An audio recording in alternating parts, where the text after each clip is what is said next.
Cuando la confianza se rompe en silencio, el ruido es ensordecedor. Londres amaneció bajo un manto de silencio sepulcral. Era la mañana del 25 de diciembre de 2025. Mientras la escarcha todavía se aferraba obstinadamente a las ventanas del Palacio de Kensington y la ciudad dormía tranquila, dentro de los muros reales estaba a punto de desatarse una tormenta emocional que nadie vio venir. A las 6:32 de la mañana, cuando la mayoría de las familias apenas comenzaban a despertar con la ilusión de los regalos, el príncipe William se encontraba ya despierto en la soledad de su estudio privado. Catherine y los niños, George, Charlotte y Louis, aún dormían plácidamente, ajenos a la traición que se gestaba en las sombras. La paz de esa mañana sagrada se hizo añicos con el zumbido de un teléfono. No fue una llamada oficial. No fue un comunicado sellado con el escudo real. Fue un mensaje de texto privado, breve, aséptico y cargado de una urgencia aterradora. El remitente era un miembro del personal superior, una persona de lealtad inquebrantable que había servido a la familia durante casi 2 décadas. Rompiendo todo protocolo y arriesgando su carrera, envió una sola línea devastadora. «Necesita saber lo que se discutió ayer sobre los niños, inmediatamente». William leyó el mensaje 3 veces. Cada lectura apretaba más el nudo que se formaba en su estómago. La mención de los niños no se refería a horarios o apariciones públicas inofensivas. Había un peso oscuro en esas palabras, una amenaza velada contra lo más sagrado que él y Catherine habían jurado proteger, la inocencia de sus hijos. Minutos después, llegó un segundo mensaje. Esta vez era una prueba irrefutable. Un relato manuscrito de una reunión secreta que había tenido lugar la tarde anterior, en plena Nochebuena, en la sala de roble del Palacio de Buckingham. Una reunión de la que William no sabía nada. Según el documento, la reina Camila, acompañada de 2 asesores principales, había estado debatiendo el destino de los pequeños príncipes. Hablaron de la educación de George, del futuro de Charlotte y de lo que la nota describía fríamente como intervenciones necesarias en el desarrollo de los hijos de los Gales. Esas 2 palabras, intervenciones necesarias, golpearon a William con la fuerza de un impacto físico. ¿Intervenciones? La palabra implicaba que algo estaba roto, que la crianza amorosa, cuidadosa y deliberada que él y Catherine habían construido con tanto esfuerzo era un error que necesitaba ser corregido. Durante años, habían luchado para equilibrar el peso de la corona con la salud emocional de sus hijos, protegiéndolos de la maquinaria fría de la institución. Y ahora, descubría que a sus espaldas, alguien estaba planeando moldearlos como si fueran arcilla, no seres humanos. William se puso de pie de golpe. El sonido de su silla arrastrándose contra el suelo resonó demasiado fuerte en el silencio de la habitación. Fuera, la pálida luz del invierno comenzaba a filtrarse entre los árboles cubiertos de hielo. Pero dentro de la mente de William, la tormenta ya era imparable. No se trataba de la presión de la prensa ni de enemigos externos. Esto era una herida interna, un golpe asestado desde el corazón mismo de la familia, por alguien que debería haberlo sabido mejor. El hecho de que un empleado leal hubiera roto el código de silencio era la prueba definitiva de la gravedad del asunto. La confianza, ese pegamento invisible que mantiene unido al palacio, se había roto, y había ocurrido en el día más sagrado del año, cuando la familia debería estar unida por el amor y no dividida por conspiraciones. William miró hacia el pasillo en penumbra. Podía escuchar los débiles sonidos de la casa despertando. Pronto, George bajaría corriendo las escaleras con los ojos brillantes de anticipación. Charlotte lo seguiría, organizando a sus hermanos como siempre, y el pequeño Louis vendría detrás, aferrado a algún juguete nuevo. Catherine aparecería con su sonrisa tranquila, lista para crear esa magia navideña que tanto protegían. Pero William sabía que, aunque las luces del árbol brillaran, algo había cambiado para siempre. Mientras sus hijos reían ajenos al peligro, su padre comprendía con dolorosa claridad que la batalla por su futuro no era algo lejano. La batalla había comenzado ayer, en una habitación cerrada, sin su permiso, y ahora él tendría que luchar. El enemigo ya no estaba en las puertas, estaba sentado a la mesa. En la soledad de su estudio, el príncipe William se enfrentaba a una pregunta imposible. ¿Cómo se puede bajar a celebrar la Navidad, sonreír frente a las cámaras y fingir alegría cuando sabes que dentro de las mismas paredes que te protegen se está decidiendo el destino de tus hijos sin tu consentimiento? Con los dedos temblorosos por la ira contenida, William escribió una respuesta breve al miembro del personal que había arriesgado todo para advertirle. No hubo saludos ni formalidades. Solo 5 palabras que cortaron el aire como un cuchillo. Necesito verte. Ahora mismo. Dejó el teléfono sobre el escritorio y se recostó en la silla, con la mirada perdida en la pantalla que acababa de reescribir su comprensión de la realidad. El palacio, con sus siglos de historia y tradición, siempre había sido un lugar de tensiones. Pero esa mañana de Navidad, por primera vez, William comprendió que esas tensiones ya no eran abstractas, tenían nombres, tenían apellidos, y lo más aterrador, tenían una agenda propia. Para entender cómo la mañana del 25 de diciembre se convirtió en el punto de quiebre definitivo, debemos retroceder en el tiempo. Debemos volver a las semanas previas, a esos días en los que pequeños incidentes, aparentemente inofensivos, comenzaron a acumularse como gotas de veneno en un vaso de agua. Para Catherine, la primera señal de alarma sonó a principios de noviembre, durante una reunión familiar en Sandringham. Se suponía que era un almuerzo dominical relajado, un respiro de la implacable agenda pública. Sin embargo, la paz se rompió con una observación que Camila, sentada frente a la pequeña Charlotte, lanzó al aire con una suavidad engañosa. «Enderézate, querida», dijo, observando la postura de la joven princesa. «Las princesas deben sentarse siempre con propiedad. Las palabras, en sí mismas, no eran inusuales. Durante generaciones, la realeza ha corregido la postura de sus niños. Pero fue el tono lo que heló la sangre de Catherine. Había un filo sutil de autoridad en su voz, una implicación silenciosa de que la guía materna de Catherine era insuficiente, descuidada. Catherine sonrió por educación y desvió el tema con elegancia, pero esa noche, en la intimidad de su habitación, se lo mencionó a William. Él, como muchos hombres que prefieren la paz a la confrontación, lo descartó como una manía de Camila, un subproducto de sus propias inseguridades y su deseo de sentirse útil. Pero el comentario se quedó grabado en la mente de Catherine, uniéndose a otros momentos que, hasta entonces, no había conectado. Recordó la vez que Camila sugirió que George necesitaba una disciplina más firme durante un berrinche normal de la infancia. Recordó la tarde en que cuestionó si el pequeño Louis estaba siendo mimado en exceso. Recordó el comentario casual sobre que los libros que leía Charlotte eran demasiado frívolos para una futura figura real. Individualmente parecían fricciones generacionales normales, pero juntos formaban algo mucho más inquietante. Una narrativa cuidadosamente construida que sugería que el estilo de crianza de los príncipes de Gales era fundamentalmente defectuoso. La princesa Ana, la hermana del rey, notó el patrón antes que nadie.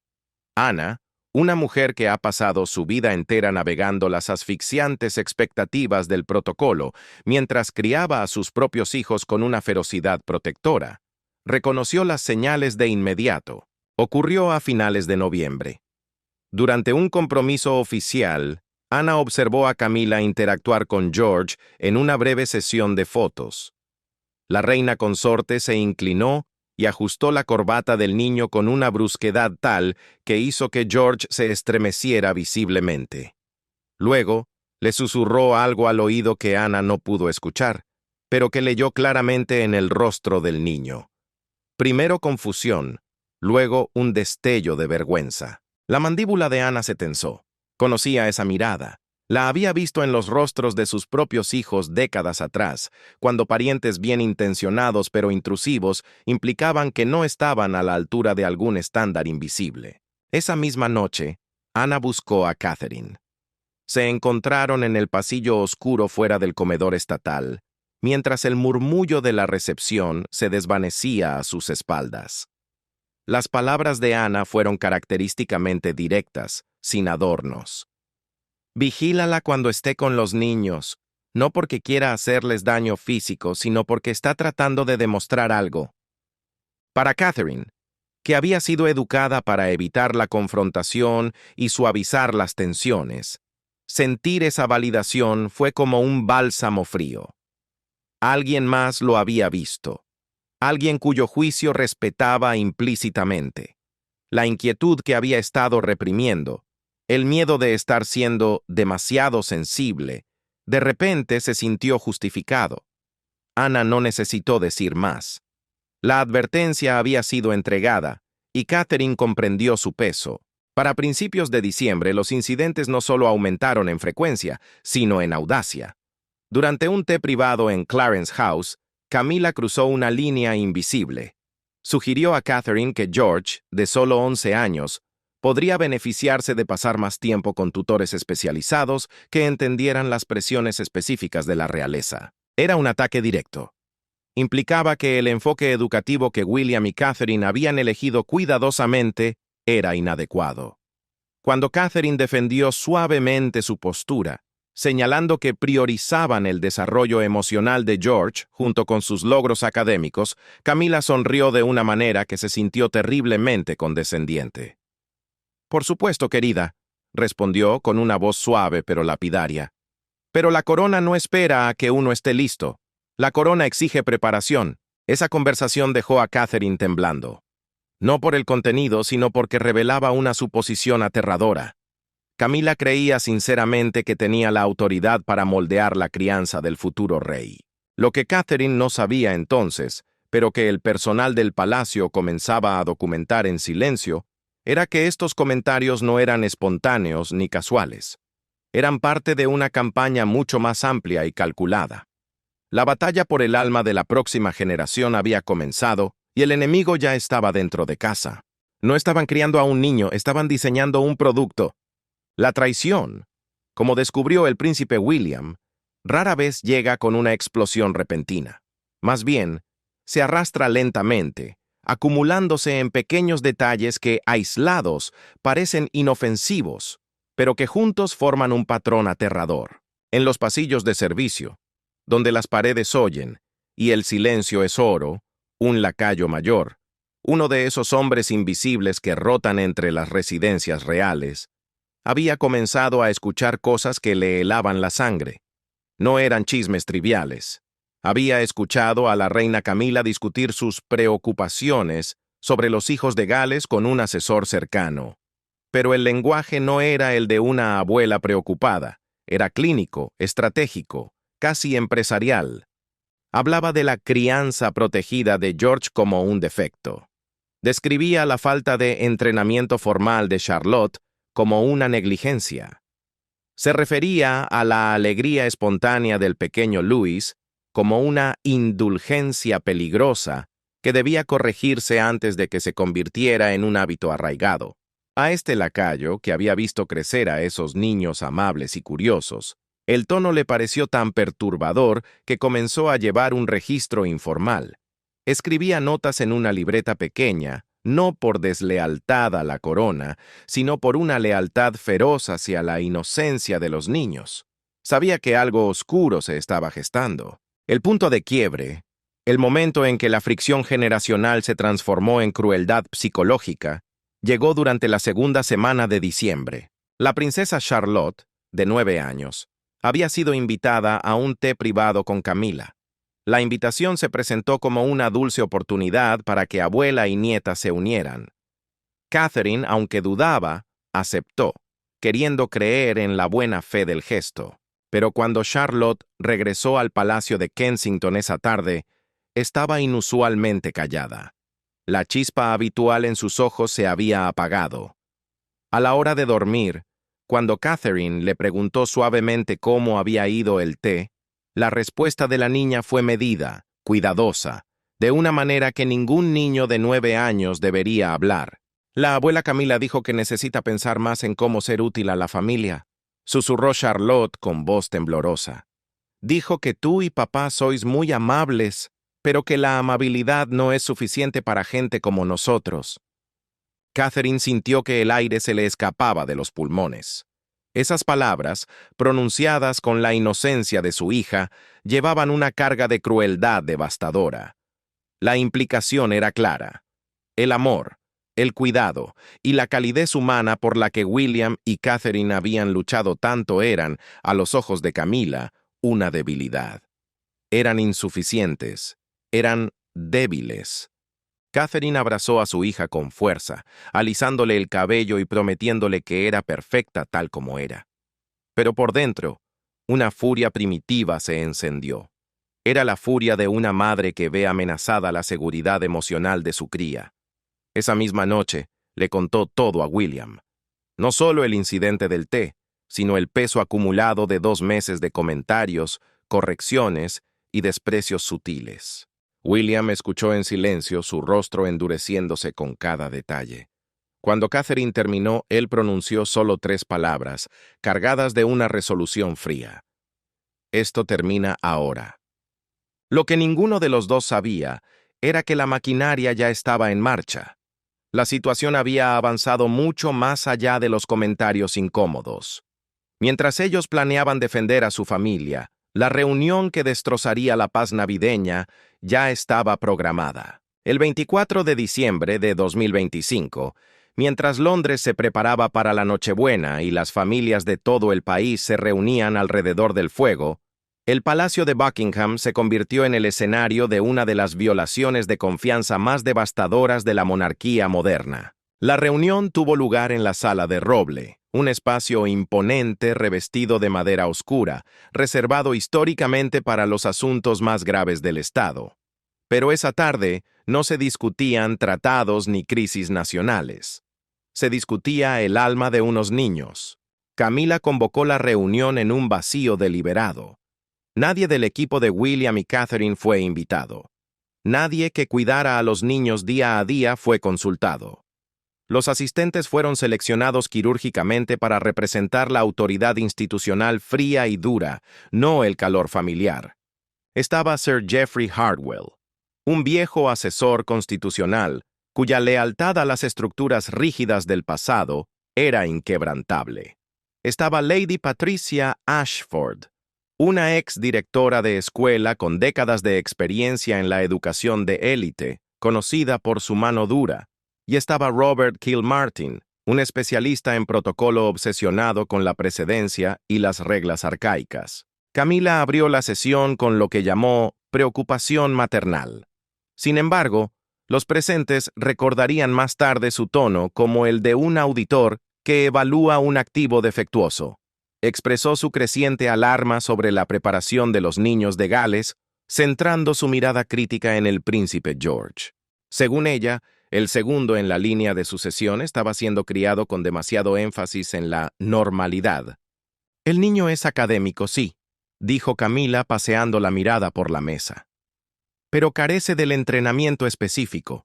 No conoce la historia constitucional como debería, ni el protocolo diplomático, ni el comportamiento público que un futuro rey ya debería dominar a su edad. Su argumento era seductor para los tradicionalistas presentes. La corona no necesita niños felices, necesita herederos preparados. Y si los padres no estaban dispuestos a endurecer a sus hijos para el trono, entonces la institución, guiada por ella, tendría que intervenir. En esa habitación cerrada, mientras el mundo celebraba el amor y la paz, se estaba redactando un plan para despojar a 3 niños de su infancia. Y William, su padre y protector, no tenía ni idea. Para la corona, la infancia no es una etapa de la vida, es un riesgo de gestión. La atmósfera en la Sala de Roble se volvió aún más gélida a medida que avanzaba la reunión. La implicación general flotaba en el aire, pesada y tóxica.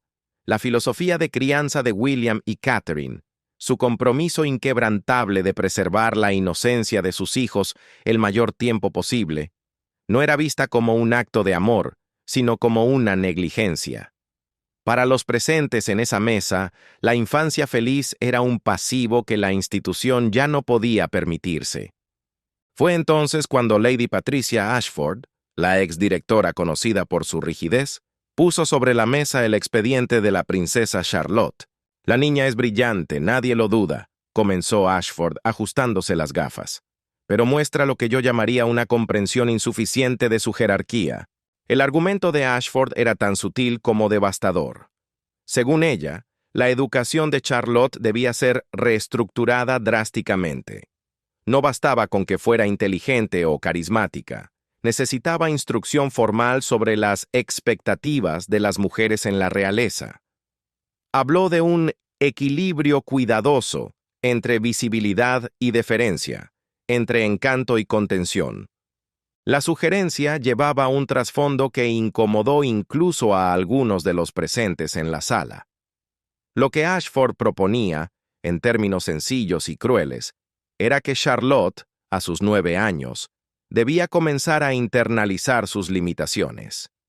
Debía aprender que su valor para la institución no se mediría por su potencial individual, sino por su capacidad para no eclipsar a su hermano George. Debía aprender a ser sombra para que él pudiera ser luz. Querían enseñarle a una niña llena de vida a hacerse pequeña. Luego la atención se dirigió al más joven, el príncipe Luis. Sir Geoffrey Hartwell tomó la palabra con un tono grave. «El niño está siendo mimado de formas que resultarán problemáticas», advirtió. «Su espíritu es demasiado libre. La personalidad vibrante de Luis, su alegría traviesa durante las apariciones públicas, su resistencia natural a las partes más estiradas y aburridas del protocolo, no fueron descritas como el comportamiento normal y saludable de un niño de 6 años. Fueron etiquetadas como señales de advertencia. Se habló de falta de disciplina insuficiente. Geoffrey sugirió que se necesitaba una intervención temprana y una guía estructurada por asesores externos a la familia inmediata. El objetivo era redirigir esas tendencias antes de que se convirtieran en hábitos arraigados que pudieran avergonzar a la corona en el futuro.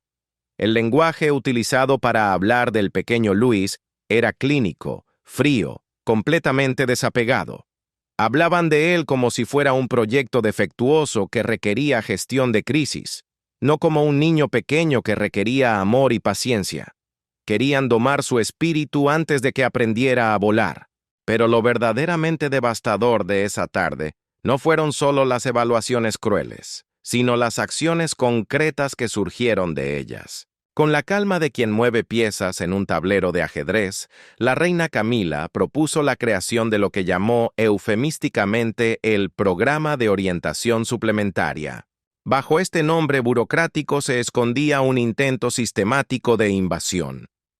Era un marco diseñado para que ella y sus asesores seleccionados tuvieran acceso regular y estructurado a los niños de Gales, pasando por encima de sus padres. El programa incluiría 1. Tutorías privadas obligatorias sobre historia real y protocolo, impartidas por personas leales a la visión de Camila. 2. Compromisos sociales supervisados, diseñados específicamente para reforzar el comportamiento apropiado. 3. Evaluaciones trimestrales para medir el progreso de los niños en áreas que la corona consideraba esenciales para su eficacia futura.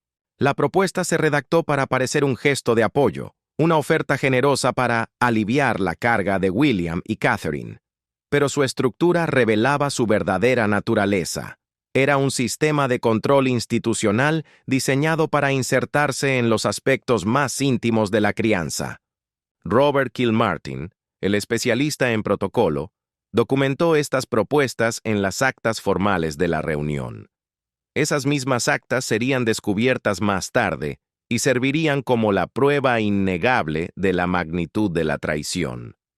Las recomendaciones específicas eran escalofriantes. Para George, se recomendó que comenzara a asistir a ciertas funciones estatales sin sus padres, acompañado únicamente por asesores que pudieran proporcionarle entrenamiento en tiempo real sobre sus respuestas y comportamiento. El objetivo era separarlo de la influencia protectora de Catherine. Para Charlotte, debería ser inscrita en un programa de etiqueta especializado, centrado exclusivamente en el rol histórico de las mujeres reales, como figuras de apoyo, no de competencia, para los herederos varones. Para Luis, sus apariciones públicas deberían ser restringidas hasta que demostrara un mejor control sobre su exuberancia, sometiéndolo a sesiones privadas para inculcarle la gravedad que se esperaba de su posición. Querían esconderlo hasta que dejara de ser un niño. La reunión concluyó con Camila asignando responsabilidades como una general repartiendo órdenes antes de la batalla. Hartwell redactaría la justificación constitucional para el programa, enmarcándolo como una necesidad institucional basada en precedentes históricos para blindarlo legalmente. Ashford identificaría a los tutores adecuados, aquellos con mano dura, y diseñaría los marcos curriculares. Kilmartin establecería la logística para garantizar el acceso regular a los niños. Y Camila misma se encargaría de abordar a William y Catherine. Sin embargo, el fraseo utilizado en las actas sugería que este acercamiento no sería una negociación entre iguales. Sería una notificación, una orden. La suposición incrustada en cada decisión tomada esa tarde era clara y arrogante. La autoridad de los padres podía ser reemplazada por la prioridad institucional. Creían que el papel de William y Catherine era simplemente producir herederos, no criarlos según sus propios valores y visión. En esa sala silenciosa, habían decidido que la corona estaba por encima de la sangre, pero cometieron un error fatal. Subestimaron la furia de un padre que acaba de descubrir que sus hijos son el blanco de una conspiración. Olvidaron la lección más antigua de Palacio. Las paredes tienen oídos y los sirvientes tienen corazón. En su arrogancia, cegados por el protocolo y los precedentes históricos, los conspiradores de la Sala de Roble cometieron un error fatal. Asumieron que la autoridad institucional estaba por encima de todo, incluso de la autoridad de un padre. Creyeron que podían rediseñar la vida de unos niños como si fueran planos de un edificio. Pero lo que ninguno consideró, lo que su enfoque frío les impidió ver, fue la posibilidad de que alguien dentro del palacio encontrara todo aquel plan sencillamente inconcebible. Había una persona más en la habitación, un miembro del personal que servía el té, que permanecía de pie en silencio en un rincón, rellenando tazas y retirando platos con la invisibilidad que otorga el uniforme. Esta persona no era un simple empleado. Había servido a la familia real durante casi 20 años. Había visto a William crecer, pasando de ser un niño afligido por la pérdida de su madre a convertirse en un padre devoto. Había visto a Catherine transformarse de una novia nerviosa en una madre leona, segura y amorosa. Y, lo más importante, había sido testigo de cómo George, Charlotte y Louis eran criados con una ternura que parecía casi revolucionaria dentro de los fríos muros del palacio. Y ahora, obligado a escuchar a 3 asesores y a una reina consorte hablar de esos niños como si fueran activos institucionales, defectuosos, que requerían corrección, el sirviente sintió una repulsión profunda. En ese rincón oscuro, mientras se decidía el destino de los niños, este testigo silencioso tomó una decisión que cambiaría el curso de la historia real. Cuando la reunión se levantó, los participantes recogieron sus notas con el aire satisfecho de quien cree haber resuelto un problema difícil. Se marcharon creyendo que su secreto estaba a salvo, pero la evidencia de lo que había ocurrido ya estaba siendo preservada. Con manos rápidas y nervios de acero, el miembro del personal fotografió las actas de Robert Kilmartin antes de que fueran archivadas. Documentó los nombres de todos los presentes, anotó las propuestas específicas y el cronograma para su implementación. Y luego, esperó. Sabía que la mañana de Navidad traería a William de vuelta a Londres. Sabía que la información no podía esperar. Y sabía, con una certeza aterradora, que hay secretos que son demasiado peligrosos para guardarlos. A las 7:48 de la mañana de Navidad, el príncipe William llegó al palacio de Buckingham. No entró como un heredero que visita a su familia. Entró como un hombre en una misión. Ignoró los protocolos de entrada habituales y se movió a través del edificio con una determinación tal que el personal se apartaba instintivamente a su paso. Había dejado el palacio de Kensington con solo una breve explicación a Catherine. Ella, al ver su expresión, entendió de inmediato que algo se había roto más allá de toda reparación. Había querido ir con él, luchar a su lado, pero acordaron que uno de los dos debía quedarse con los niños. Alguien tenía que preservar la ilusión de una mañana de Navidad normal el mayor tiempo posible. Así que William fue solo. Llevaba consigo las actas impresas de la reunión de la sala de roble, el testimonio del personal, y una furia tan estrictamente controlada que se manifestaba como una calma sobrenatural, casi aterradora. Se reunió con el sirviente leal en una pequeña antecámara cerca de los apartamentos privados, un espacio en desuso, libre de cámaras y micrófonos. Durante 12 minutos, el tiempo pareció detenerse. William escuchó sin interrumpir. La persona que había servido a su familia con dedicación silenciosa durante 2 décadas relató cada detalle de la tarde anterior. Las propuestas de orientación suplementaria, las evaluaciones crueles sobre las insuficiencias de sus hijos, el cronograma para intervenir en sus vidas, y la suposición arrogante de que la autoridad de los padres podía ser simplemente ignorada en nombre de la corona. El rostro de William permaneció impasible durante todo el relato. Pero aquellos que lo conocían bien habrían reconocido las señales de la tormenta interna.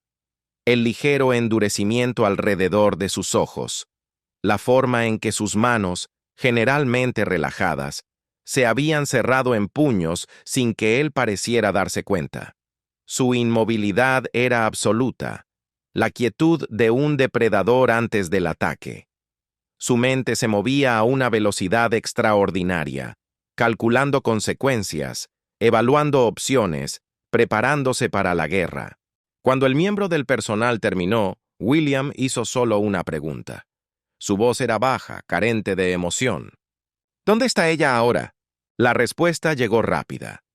La reina Camila estaba en su sala de estar privada, preparándose para el tradicional intercambio de regalos de la mañana de Navidad. Una tradición familiar que, a la luz de la traición, de repente se sentía obscena en su normalidad. William agradeció al miembro del personal con una sinceridad que llevaba peso, reconociendo no solo la información, sino el inmenso coraje que se requería para traicionar a una reina, para salvar a una familia. Luego, se dio la vuelta y caminó hacia el enfrentamiento que nunca imaginó tener. El enfrentamiento que redefiniría cada relación dentro de los muros del palacio. William no llamó a la puerta. Ese incumplimiento del protocolo fue deliberada, una señal clara de que las reglas normales ya no se aplicaban. Camila levantó la vista de su escritorio, sobresaltada por la intrusión repentina. Una sonrisa ensayada y un saludo navideño agradable se formaron en sus labios, pero murieron antes de ser pronunciados cuando vio la expresión en el rostro de su hijastro. William cerró la puerta detrás de él con un control suave que resultó infinitamente más aterrador que si la hubiera cerrado de un golpe. El silencio en la habitación era absoluto, pesado como el plomo. Caminó hasta el escritorio y dejó caer las actas impresas sobre la superficie de madera pulida. Las páginas aterrizaron con un sonido suave, casi un susurro, que pareció resonar como un disparo en el silencio repentino. Las actas de la reunión de ayer, dijo William. Su voz tenía una planitud, una ausencia de tono que hacía que cada palabra se sintiera como una sentencia judicial. La reunión sobre mis hijos, la reunión de la que yo no sabía nada, la reunión donde tú y tus asesores decidisteis que mi familia requería intervención. El rostro de Camila cambió rápidamente, pasando por varias expresiones en una sucesión rápida. Primero confusión, luego reconocimiento al ver los documentos, y finalmente, el destello inconfundible del miedo. El juego había terminado antes de empezar. No eran herederos, eran sus hijos, y por primera vez la corona tuvo que retroceder. La sorpresa en el rostro de Camila pasó por una metamorfosis fascinante y aterradora, del shock a la actitud defensiva y finalmente a algo que se parecía peligrosamente a la autojustificación. Abrió la boca para hablar, para tejer la red de excusas que tan bien sabía usar, pero William no le dio ni un segundo de aire. Lo que siguió no fue una discusión, fue un veredicto. Durante 11 minutos ininterrumpidos, el futuro rey habló. No levantó la voz, no gritó, no perdió los estribos. Habló con una claridad aterradora, nacida de años de frustración reprimida. Años de ver a sus hijos navegar por una institución que a menudo parecía diseñada para aplastar el espíritu humano en lugar de nutrirlo. William desglosó cada incidente que Catherine había reportado en la intimidad de su hogar. Cada comentario ácido sobre la postura de Charlotte, cada corrección pública a George, cada intento sutil de socavar su autoridad como padres.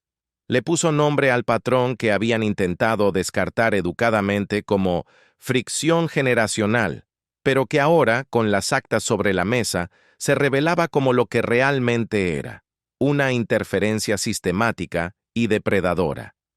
Las propuestas en estas actas, dijo William, y su voz, aunque baja, llenaba cada rincón de la habitación, representan un malentendido fundamental de quiénes somos Catherine y yo. Se inclinó hacia adelante, apoyando las manos en el escritorio, invadiendo el espacio personal de la reina. No somos cuidadores que gestionan activos reales en nombre de la empresa. Somos una madre y un padre criando a 3 seres humanos que amamos. 3 personas cuyo bienestar emocional y felicidad me importan infinitamente más que su utilidad para la corona. William defendió a cada uno de sus hijos con una pasión que hizo temblar las porcelanas de la estantería. Sobre George. Si está protegido de las realidades más duras del reinado es porque tiene 11 años. Merece una infancia. Merece ensuciarse las rodillas, no un aprendizaje prematuro en el deber que le robe la alegría. Sobre Charlotte. Si no está siendo entrenada para ser sumisa, es porque es una niña brillante y curiosa.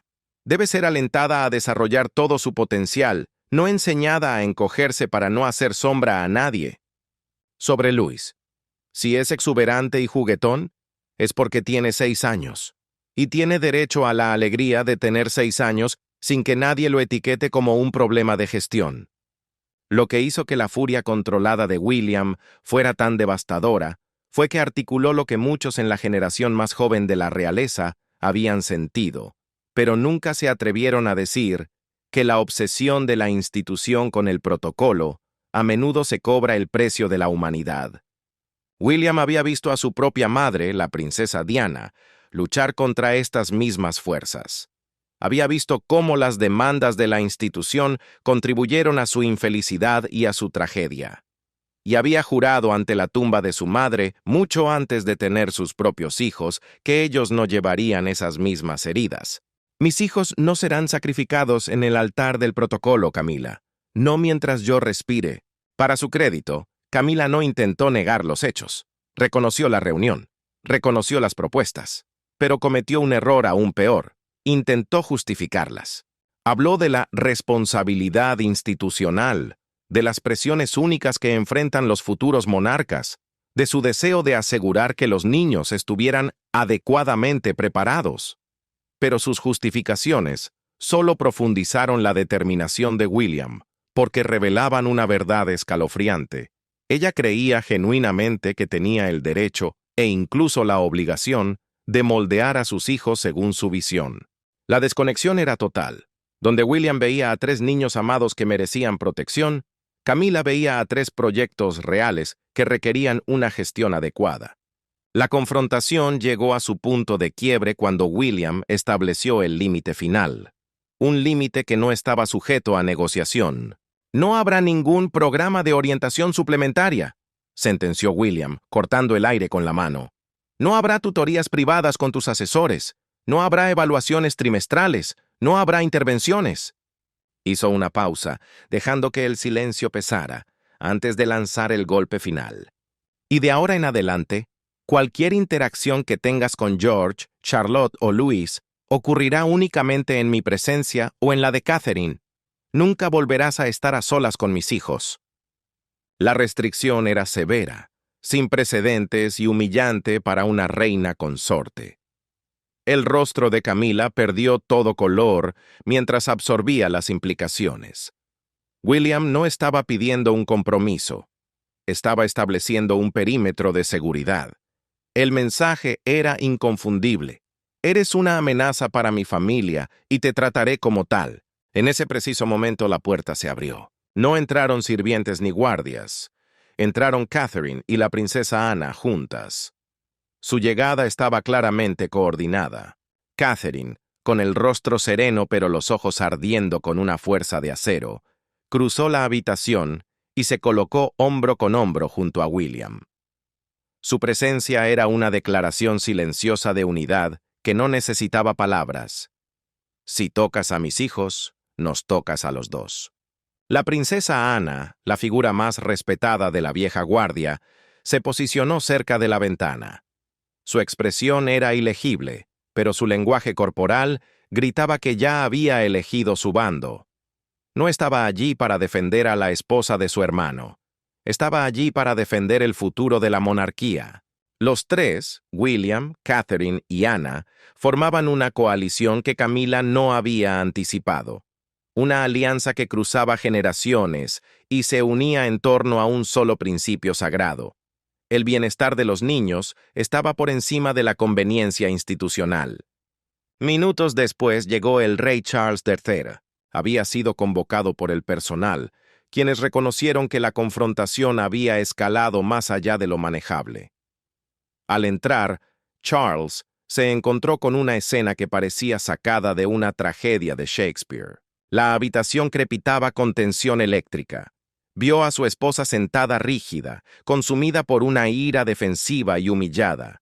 Vio a su hijo mayor de pie, inamovible, irradiando una furia protectora. Vio a su nuera, tranquila pero letal, y vio a su propia hermana, Ana, observando con la tristeza sabia de quien había predicho esta colisión años atrás. Por primera vez en su reinado, Charles se enfrentaba a una crisis que no podía gestionarse con diplomacia, comunicados de prensa o postergaciones. Su familia estaba en guerra, y la batalla no era por territorios o títulos, sino por el alma de sus nietos. Y al mirar a los ojos de William, Charles supo una cosa con certeza. Si le pedía a su hijo que eligiera entre la corona y sus hijos, la monarquía perdería. En esa habitación, rodeados de escenas de un mundo simple, la familia real descubrió cuán complicadas se habían vuelto sus vidas.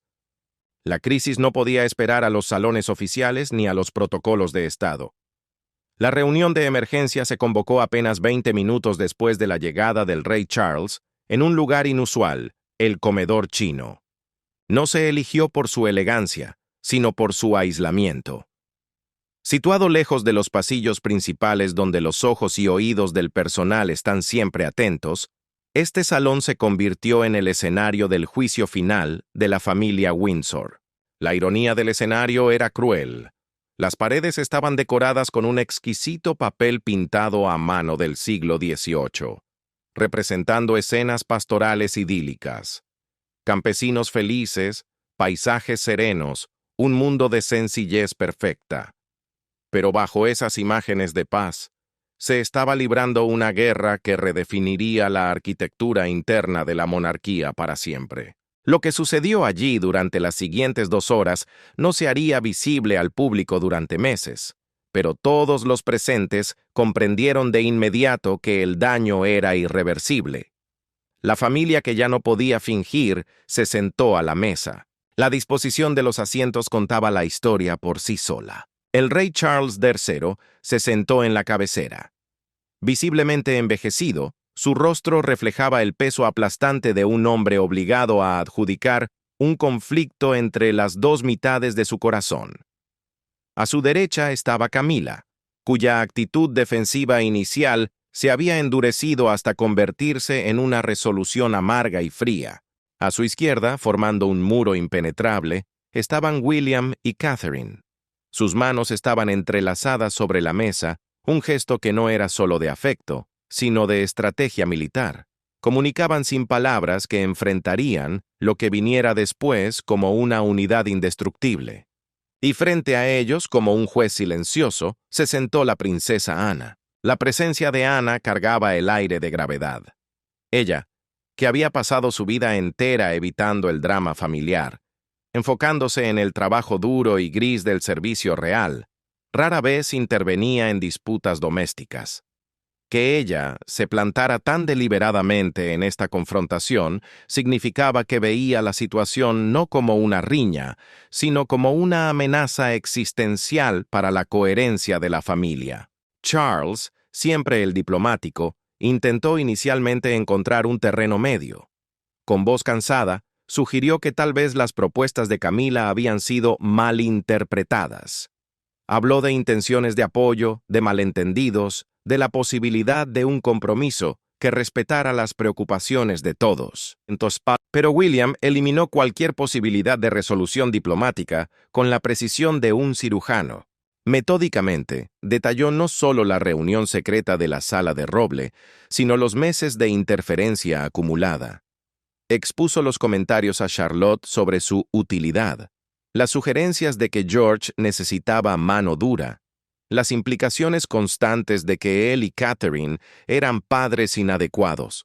Cada ejemplo se apilaba sobre el anterior hasta que el patrón se volvió innegable, incluso para Charles, quien desesperadamente quería creer que las acciones de su esposa nacían del cuidado y no de una agenda de control.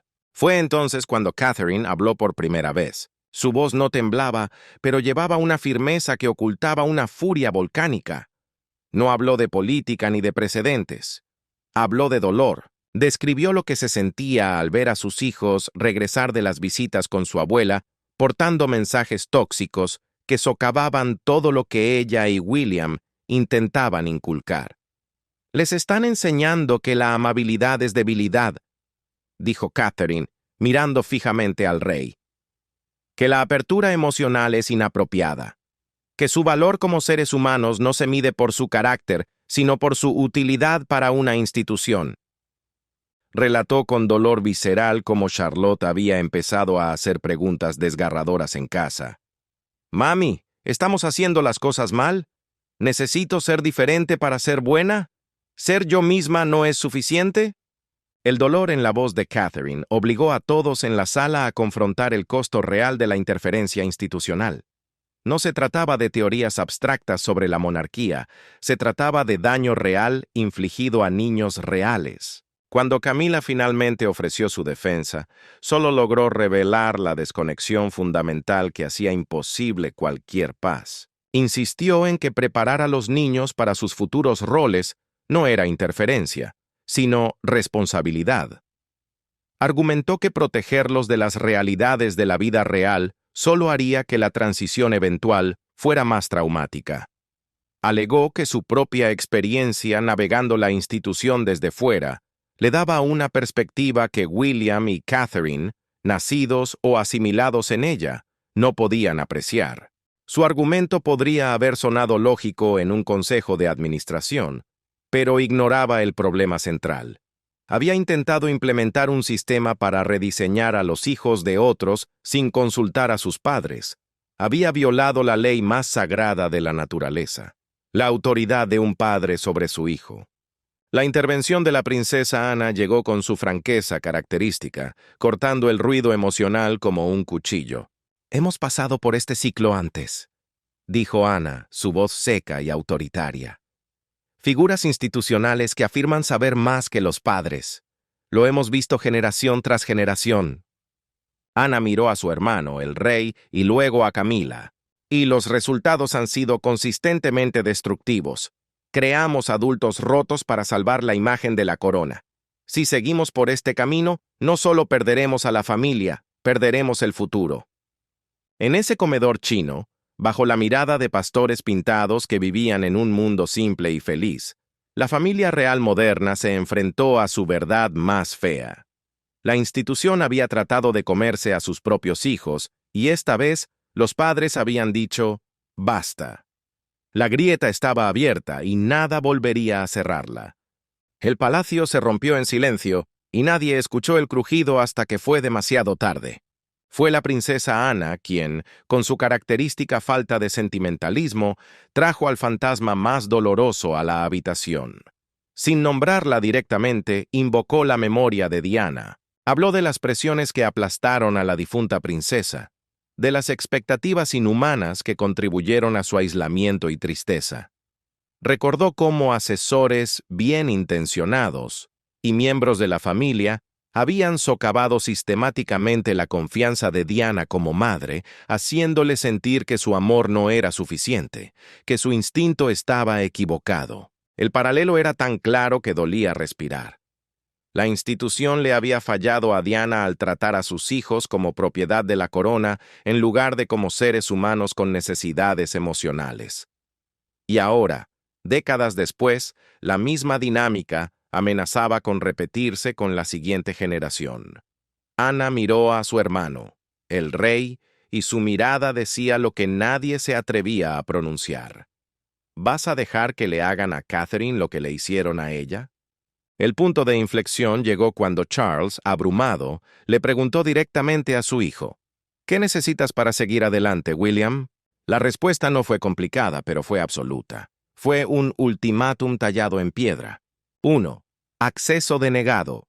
Camila no volvería a tener acceso privado a los niños. Nunca. 2.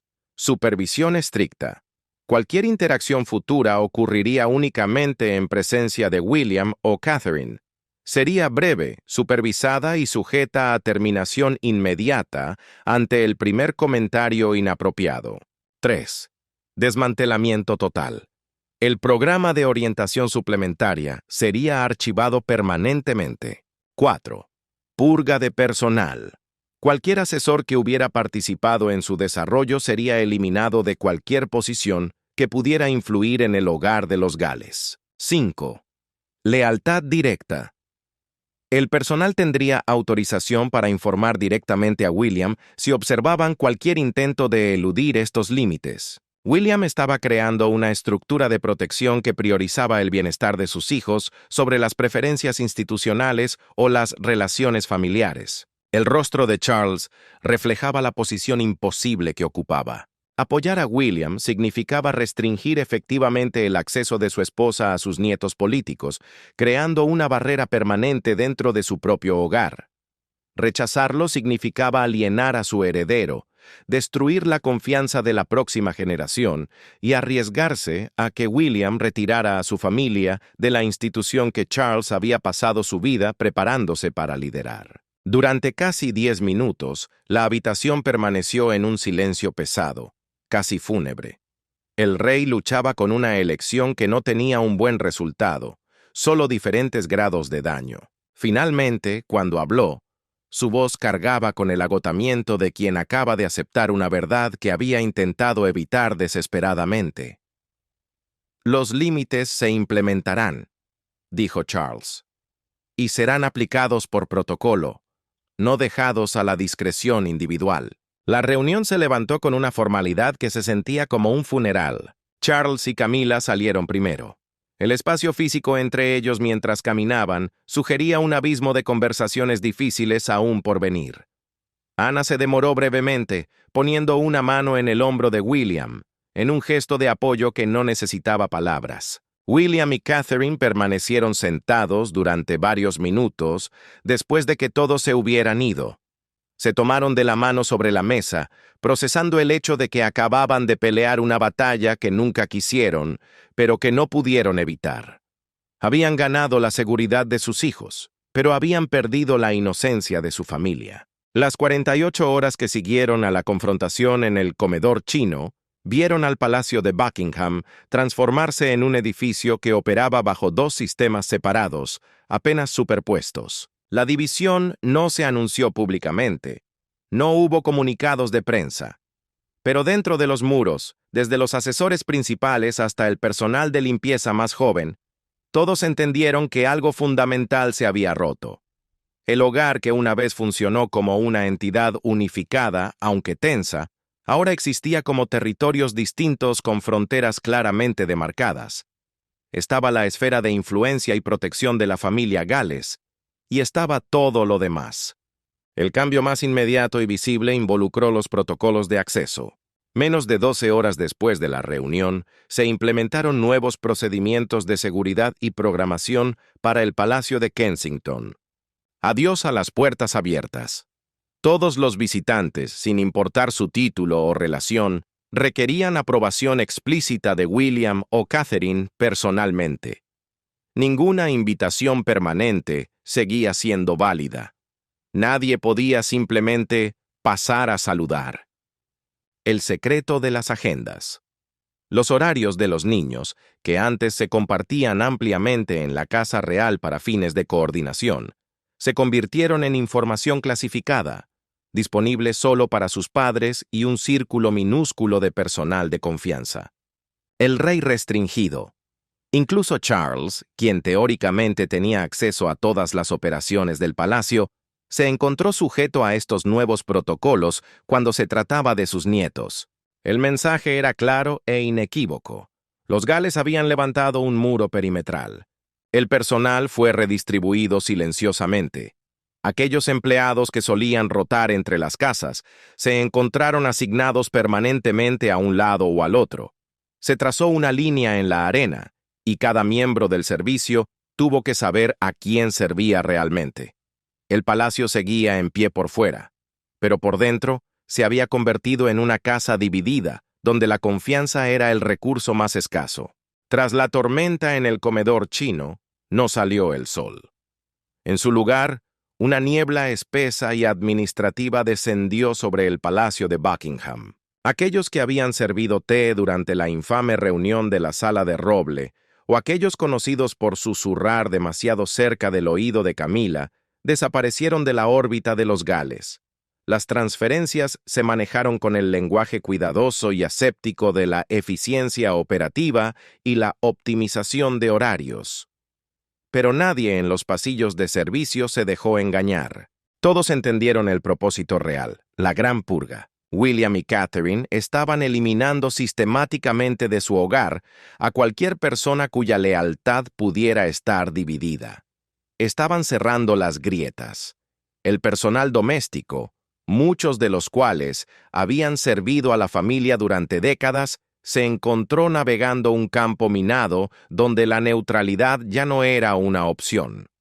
Tuviste que elegir un bando, o estabas con los padres protectores, o estabas con la institución entrometida. La comunicación entre las dos esferas, la corte del rey y la corte de los Gales, se volvió irreconocible. Donde antes había mensajes de texto rápidos, llamadas casuales o arreglos espontáneos coordinados por una charla en el pasillo, ahora había un muro de formalidad legalista. La espontaneidad, ese ingrediente vital que ocasionalmente suavizaba la rigidez de la monarquía, desapareció por completo. Fue reemplazada por una burocracia diseñada para proteger legalmente a todos mientras los aislaba emocionalmente. Las invitaciones a eventos familiares se emitían por escrito, como citaciones judiciales. Se establecían parámetros de asistencia específicos. Se exigían respuestas dentro de plazos rígidos. Cualquier cambio debía comunicarse a través de los canales adecuados, con la debida antelación. Las celebraciones navideñas, que deberían haber sido el momento de sanar, se convirtieron en eventos coreografiados con la precisión de un ballet militar. Duraciones predeterminadas, estrategias de salida y sonrisas cronometradas.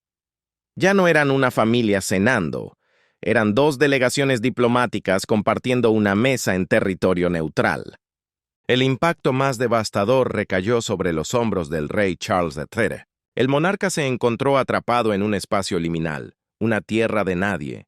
Ya no era plenamente parte del círculo íntimo de su hijo, blindado ahora por nuevos protocolos de seguridad.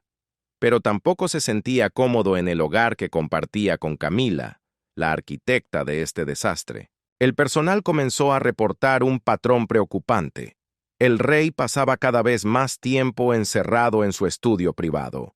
Se refugiaba en montañas de papeleo trivial que fácilmente podría haber delegado, utilizándolo como un escudo para evitar las áreas comunes donde podría encontrarse con la evidencia del naufragio de su familia. Su agenda, ya exigente, se volvió castigadoramente llena. Parecía creer que si se mantenía en movimiento constante, podría dejar atrás la realidad. Pero aquellos más cercanos a él notaron el cambio físico. Parecía más viejo, más frágil. Llevaba en los ojos una tristeza profunda que ninguna cantidad de pompa, ceremonia o himnos podía disfrazar. La ironía era cruel. Charles había pasado su vida entera esperando ser rey. Y ahora que finalmente llevaba la corona, su familia se estaba astillando bajo el peso de la misma institución que él debía preservar. La reacción de Camila ante los nuevos límites evolucionó de manera alarmante. Inicialmente, hubo shock. Una incapacidad genuina para comprender cómo sus propuestas, bien intencionadas, habían generado un castigo tan severo. ¿No veían que solo quería ayudar? Ese shock pronto dio paso a la actitud defensiva. En conversaciones privadas con confidentes, comenzó a pintarse a sí misma como la víctima de una reacción exagerada, una mártir castigada por preocuparse demasiado. Pero a medida que pasaban los días y la permanencia del exilio se hacía innegable, la defensiva se endureció hasta convertirse en algo mucho más frío. El personal notó que se volvía más retraída, aislándose dentro de su propia esfera. Se rodeó de un anillo de acero de asesores aduladores que reforzaban su perspectiva en lugar de desafiarla. El enfoque colaborativo que había cultivado en los primeros años del reinado desapareció. En su lugar, emergió un instinto territorial y protector. Si William quería guerra, ella construiría un búnker. El resto de la familia real observaba con una mezcla de alarma y resignación. Princesas como Beatriz y Eugenia, atrapadas entre la lealtad a su tío y el reconocimiento de que William tenía razón, caminaban sobre cáscaras de huevo, mantenían contacto con los Gales, pero con una cautela inédita, sabiendo que cada interacción ahora estaba bajo el microscopio de la política institucional. Sin embargo, la generación más joven de la realeza, aquellos que habían visto a William y Catherine construir una familia que priorizaba la salud mental sobre el deber ciego, apoyaba silenciosamente los límites establecidos. Reconocían que William no solo protegía a sus hijos, estaba estableciendo un precedente vital para el futuro. Fuera de los muros, el mundo empezaba a notar algo extraño. Los observadores internacionales y los corresponsales reales, entrenados para leer los silencios, detectaron los cambios sutiles en la coreografía de la monarquía británica. Compromisos que normalmente incluirían a múltiples generaciones, ahora presentaban apariciones cuidadosamente separadas. Eventos reestructurados para minimizar la interacción entre las facciones. El frente unificado mostraba grietas finas, como un jarrón que ha sido pegado de nuevo pero que ya no retiene el agua. Las cadenas estadounidenses, siempre con el olfato agudo para el drama, comenzaron a reportar sobre vagas tensiones. Nadie tenía los detalles específicos todavía, pero la corriente subterránea era clara. Algo fundamental había cambiado en la casa de Windsor. La Navidad había terminado, pero el invierno en el palacio acababa de comenzar. Acababa de comenzar. Acababa de comenzar. Acababa de comenzar. Acababa de comenzar. Acababa de comenzar. Acababa de comenzar.